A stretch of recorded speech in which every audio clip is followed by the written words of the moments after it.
Back to that speed, accuracy, and transparency. Every quote, every proposal can be accurate as to credit. It's a much faster experience for the consumer, much better customer experience. Welcome to the Strategy with Jason podcast.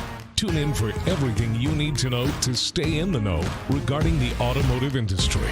Here's your host, Jason Harris. Hey, what's going on, Podcast Nation? It is Jason Harris here, and thank you for joining me on another episode of The Drive. I am here in Las Vegas, Nevada, and it is hot. But hey, I got two really cool dudes in a car, both wearing orange. We're driving an orange car. We're wearing orange shirts. I have the one, the only. I have John with 700 credit. John, what's going on, man? How you doing? Just having a great time today. Hey, I am so glad that we got the opportunity to connect and go for a drive. And man, whenever I get to talk about credit, I love talking about it. Like, it's one of my favorite subjects up there, right next to fixed ops. It's one of my favorite ones. So I am really glad that we get to have some cool in-depth conversation just about credit processes, strategies, the whole nine. But hey, before we get into those, I like kicking off these podcasts with a little origin story. Okay. You know, because I don't think anybody just wakes up one day and goes, yeah, I'm going to spend a lifelong career in the automotive industry. So if you don't mind, let's kick it off there. How did you get started in the automotive industry? Well, I have been in it lifelong, and I started out right out of college working for the manufacturers, selling cars to dealers, wholesale, if you will, Okay. and had several different field sales jobs. Then I went into the retail business and I ran car dealerships. And for my money, that's the most fun you can have working. And that's my favorite of all time. And I ran car dealerships for about 10 years. And at that point, then I became a auto dealership broker. So just as a realtor would list and sell your house, I listed and sold car dealerships. Loved it. Had a great time. Then like the crash happened and GM went bankrupt, and so that business, I mean, who was buying car dealerships? And if you did buy one, what were you supposed to pay for it? Yeah. And so for the last 12 plus years, I've been selling credit data, compliance solutions, and related products to car dealers with 700 credit, and just really enjoying that. See, it's one of those businesses. Once it gets in your blood, you can't get it out. Absolutely. It doesn't matter. You can go from the OEM side, you go to the dealer side, you go to the dealer selling consulting side, and then over here, like you can't get it out. It's like, and it's also, who do you know, right? I mean, I know people from the first stop or two, right, that are still friends today. it's the best relationships, right? That's one thing I do love about this industry. It's a big industry, but it's a small industry, and the connections and networking and the people you meet and those relationships, they can be lifelong. Like, it's just, and it's so cool. That's what I love about it. Okay, so let's get into 700 credit, because I am sure that almost everybody listening or watching this podcast right now has at least heard of that name, or maybe seen the little logo on their CRM at some point, you know. But let's do this. 700 credit, what was kind of that aha moment, like, hey, this is a problem and this is how we're going to kind of go set out to solve it? What was that first? Sure. Well, so 700 credit is core product is credit reports and the compliance that goes with that. So, you know, today's dealer, and always has been this way, their gross profit depends not on what they sell, but what they can deliver. Yeah. So they have to be really good at indirect financing, and they need credit data so that they can see what that customer is credit-wise, just exactly as their lender is looking at that customer. Yes. So, you know, lender relationships are absolutely critical. The dealer has to foster those and nourish those. And so lenders kind of live and die by book to look. They want the dealer to send them applications, not necessarily automatic approvals or anything like that, but they want that customer to fit in their lending guidelines. So just at least have a crack at it, right? A little sneak peek. That's right. So, you know, some lenders price for the prime customer, low risk, low reward type thing, fantastic rates. Some lenders really don't really even want that business. They want the maybe edgier customer with a little bit of credit issues, and their product is priced accordingly. So a little bit high risk, high reward. And so each lender has their kind of profile of what they're looking for, and the smart dealer really is tuned to that and tries to send those applications where they have not only the highest probability of success getting approved, but also the profit picture that they know that Yes. lender's situation in terms of like reserve and what have you, and so they want to marry that up. And how do you do it? You have to do that with intelligent data. Well, you want to go into it knowing something, and you need a little information. Look, here's the one thing I love about the F&I portion, the financing portion of our business. It is still an art form. It really is. You know what I mean? Like, I mean, I was thinking, like, when I was an FI manager, what made me successful was all of the data that I knew about the lenders I was working with. Right. And I knew which one was looking for this, and I kind of knew which one was looking for that, you know, but like, I would love to say I had a great data set to kind of steer me in the right direction, but I didn't. And then a lot of the times it was off my gut feeling. Right. Now here you guys come in, all right, and it's like, no, let me help you with that process and just really kind of streamline it. 100%. Now, I mean, and I can see how much that can really, really impact the industry. And like the credit part of buying a car is still, I think today, no matter who you are, the most stressful part of that, right? Yeah, I think for the consumer. Right, for it is. For a consumer, I think it is. And also, I think for a dealer, it's the biggest opportunity, you know? And if we don't have the right tools, we don't have the right data in front of us, you know, and we're making decisions off of our gut feeling, you know? And so let's talk, let's go into, because you guys have several different offerings.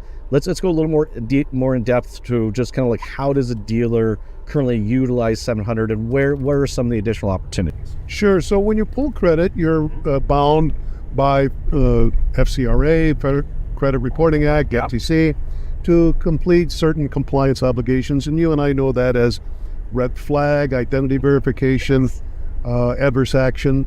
And so what our customers and our partners will tell us is that we have the most automated process in the business.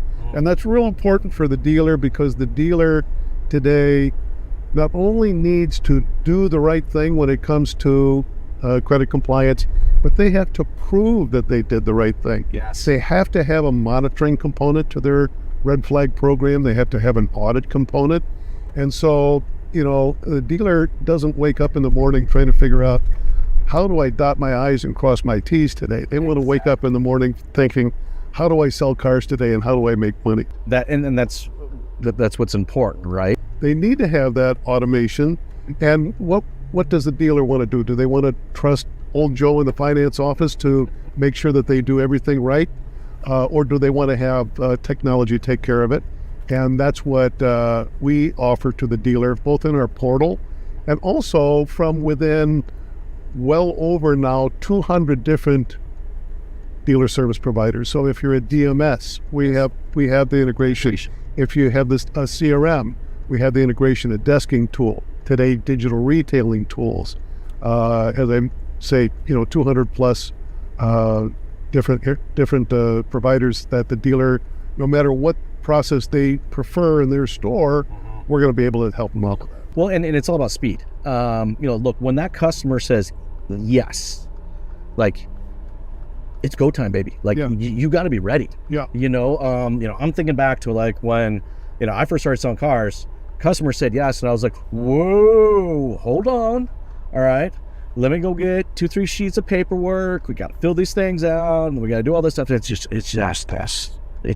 you're going on this tremendous high, this high note, right? Like, I come off the test drive. I'm so excited. Yes, Jason, sell me this car. And now I have to say, put the brakes on and stop. And, this is what I love about the process you guys bring here, is that a lot of this can be done before that stage. So, it's speed to deal. Would you not say? Absolutely. And, since you and I were selling cars, it's more so that way. Today's consumer they demand speed, accuracy, and transparency. And so that's what's kind of evolved, in one of our key products is the soft pull credit request. And so, if you're a consumer, if that dealer doesn't provide you that speed, accuracy, and transparency, you're not even going to give that dealer a second chance today. You're just going to move on and find somebody who will. 100%. And then what's the worst case scenario is going to happen is that you're going to get me excited on this car. You never pull a soft pull, so you don't really kind of get a ballpark idea where I sit.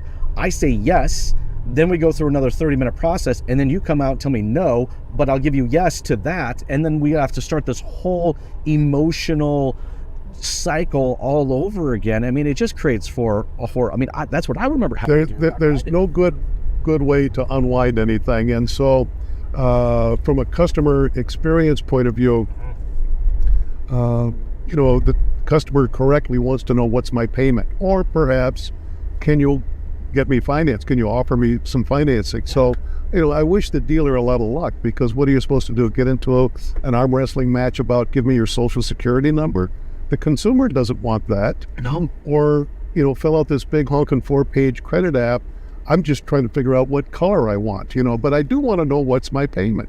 So qualify. I want to be qualified. Give me qualifications. Free qual is the answer, and so with just name and address, no personal information,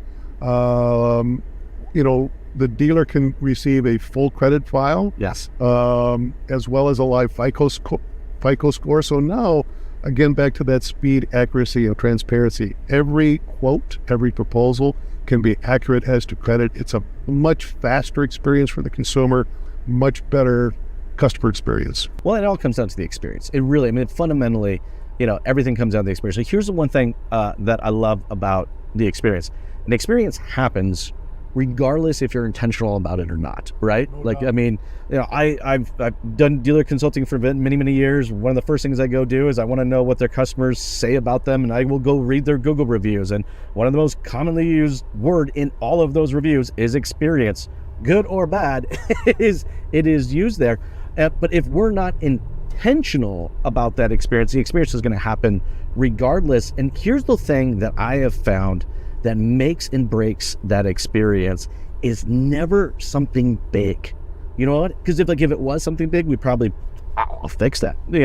It's always something small. Makes all the difference. And if to speed, all of a sudden I'm like, yes, I want it. Give it to me. I need it now. And all of a sudden it's another 2 hours and we got to go back and forth. That car's not qualified. So I got to flip back over here. You're destroying that experience. But I want to get a little bit into kind of the process side of it, because you mentioned about that. Because our industry, for me, I have found a good dealer is made up of three core things: people, process, and technology. And I find that the best dealers out there have those three really balanced. And you've been in the business for a long time, so you've seen the good, bad, and the ugly, not just the movie. Which is a great movie, by the way. Phenomenal. What are you seeing out there that is just like good, bad, ugly when it comes to kind of that combination of people, process, and technology? Well, so getting all the information up front and it used to be that dealer service providers would concern themselves with, how do I marry the in-store experience with the online experience? Connecting, yeah. And the answer is you don't. You have one experience, right? Everything's the online experience, whether you happen to be physically in the dealership or not. And so everything has really been designed to provide speed to the consumer, speed, accuracy, and transparency once again. And so, for example, dealers are experiencing fraud today, and they have to deal with that. And their cyber policies don't cover, a bad guy trying to create a loan that they have no intention of paying for. Dealers definitely have claims on that today. So cyber doesn't cover it. Their inventory policies don't cover it. So just identity verification. So what we're offering today is real driver's license, government ID scanning, and that becomes critical because of the dealer safeguards rule. No longer is it compliant for your salesperson to ask you to take a picture of front and back and text them. Everything has to be done now with a secure interface. Yes. And so our scanning product is really coming on, and we actually ping the state DMV, so we know that it's a good license. We can tell if if this scan is a picture of a picture. The bad guys. Gotcha. Yeah, because they're getting smart. The bad guys are pretty good at those type of loopholes, but the technology that we're offering today stays ahead of that. So, when the dealer has all of that up front, then everything goes smooth from there, and it just saves a whole lot of time. And to your point, you just can't go bring that customer backwards. No. If you've made assumptions off of insufficient data, like you said, when you were winging it, you were pretty good at winging it. But having that data makes all the that would be a world of difference. I'd be an animal. I mean, I was a great finance manager. I know I'm not too much, but I was good at it. I was just naturally good at it. Right. I can't imagine if I had tools like this. But I do want to go talk a little bit about that identity resolution, the identity verification, because I think for anybody out there watching, listening right now, if you are responsible, and this is not just a compliancy thing, and I love how John is describing it because it is a compliancy thing, but I'm going to share a story, and I shared the story recently here on social media, where 2.5 years into selling cars for myself, all right, I had a gentleman come in, well-dressed, business casual, got talking about how he had just moved to the area and was working for one of the large corporations I was very familiar with in the area and stuff, and he wanted to take this Lincoln Navigator that we had on the lot for a test drive. Nothing seemed out of the ordinary in any way or form about this. Well, we got probably about 10 miles away from the dealership, up onto the highway, and then we're just kind of driving along, just got off onto the ramp pretty much, and he started to pull over, and I was like, oh, is there something wrong? I thought maybe we popped a tire or something like that. Came to a complete stop. He looked me dead straight in the face and said, I have a gun, you need to get out. I was hoping that wasn't the direction that was going, but I kind of thought it was. It did, and I mean, John, I'm going to tell you right now, I complied. there was no argument from me whatsoever. Right. I didn't ask to see yet said gun. Right. I just got out of the car, and here was also a time that cell phones were necessarily a real big thing, and I didn't have one, and if I did, I probably left it at the dealership because you just didn't carry it with you all the time at that point in time. And I'm 10 miles from the dealership on a highway that people just ripping by me at like 85 miles an hour, and I am thumbing it, all right, to try to get back besides to the dealership. Your heart is palpitating. Oh my gosh, I was like, I just couldn't. So the reason I share this story is because this is a real thing. And I know we're talking about it from the compliancy perspective, but I think it goes beyond that. If you're watching, listening out there, and you're responsible for your team, this is a mandatory. This is not, I don't even think this is something as a good idea. You need to have a solution like this inside your dealership. I'm even talking about it still gets me a little. Well, compliancy maybe isn't the sexiest topic in the world, but that's the world that the dealer lives in, and the legal side of things are kind of looking at car dealers and singling them out. So you don't really have a choice yet. You have to make sure that you're not at risk there. No. This is all about protecting yourself, but also protecting us. And again, this goes into a good experience. Okay, so perfect. For stage one, I know that the person I'm talking to is a legitimate person I'm talking to. Now I can go get a soft pull. Now I can actually start creating, let's call it a credit strategy to the way I'm going to present. Because maybe at this point, I know that they submitted a lead on a $100,000 $2,500 pickup, but I can tell by the soft pull that may not necessarily be in it. So what can what can dealers do strategically when they are able to kind of receive this data? And what are some of the best practices you've seen? Well, the dealer is pretty good at that. So all you have to do is load them up with the facts, and they've got the skills to move that customer around in terms of what they can qualify for. But the key is to know exactly what is the situation. So there isn't really a magic bullet or anything like that. It's just being able to load them up with the information that they need early with a great customer experience. 100%. And again, it all kind of comes back to that experience. Now, and that does, I think credit can also affect multiple aspects of the experience. And I'm sure you've seen dealers that have utilized this information in some really, really positive ways, and you even start using it in their marketing messages. I've seen that become very popular. What are some of the best practices you've seen kind of utilizing your kind of technology, in some of their marketing practices? Well, might be a little bit of a surprise, but what dealers are doing at a very high level of success is turning the service lane into a selling lane. So the conversation becomes, Mr. Customer, I see you're in here for your 30,000 mile service. That's great. That's going to be about $400. Mm-hmm. Why don't I pay for that and you don't? And what if I could move you up to a 2-year newer car for about the same money as what you're paying today? Would that be of interest to you? Yes. And you can make that proposal if you have confidence that you can back it up. And the only way to do that is to have credit information early. So we have a pre-screen product that enables that type of a conversation. So outside of the pre-qual, the pre-screen, the identity, confirmation, any other additional tools that are in your guys' arsenal that dealerships need to be aware of? Right now we're getting into the future. And of course, like most things, right, the future is now. Yes. Okay, so because of what your listeners are very well aware of, the dealer safeguard rule that really came into focus last June 9th was like the drop dead date, Yep. etc. So all the rules have changed. The dealers have to comply with certain guidelines, and they have a very highly defined responsibility. What am I doing with that NPPI, that non-public personal information? And how they used to handle it is patently non-compliant now, and they have to respond to that. So what we think is the future is that anything to do with non-public personal information, so that's certainly not... Give some examples, because maybe the audience may not know exactly what that is. Well, that would be the credit app. That would be the consent for the credit app. That would be the credit report. That would be the adverse action letter. That would be the risk-based pricing letter.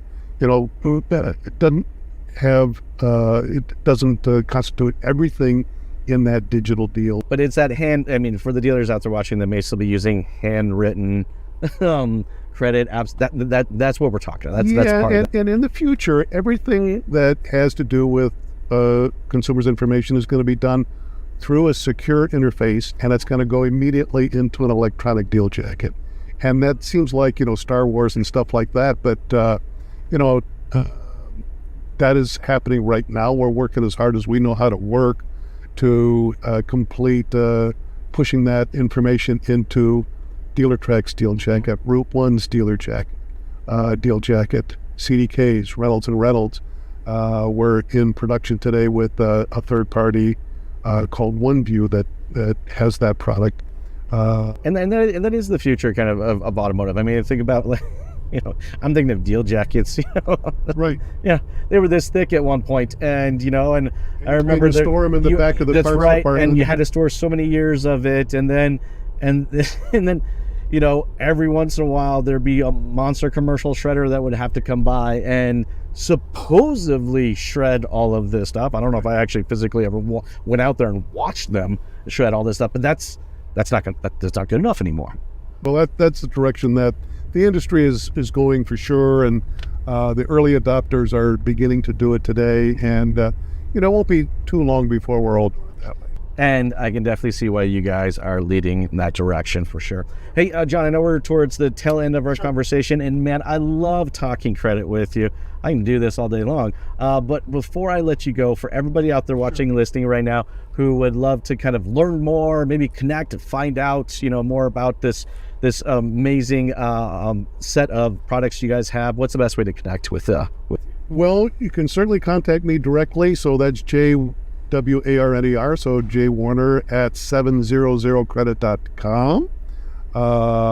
And my direct line is 248-327-3800. Certainly you can find us on the web, and we make it pretty easy to get found, right? Yeah, it is. It's very easy to search you guys.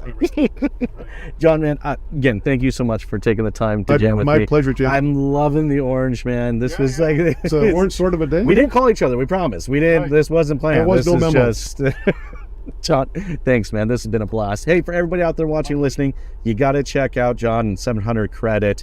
You guys have yourself an amazing day. Thanks for tuning in to the Strategy with Jason podcast with your host, Jason Harris. Don't want to miss new content? Be sure to check out the full podcast library at strategywithjason.com to stay in the know. Remember to like, comment, and subscribe. Happy podcasting.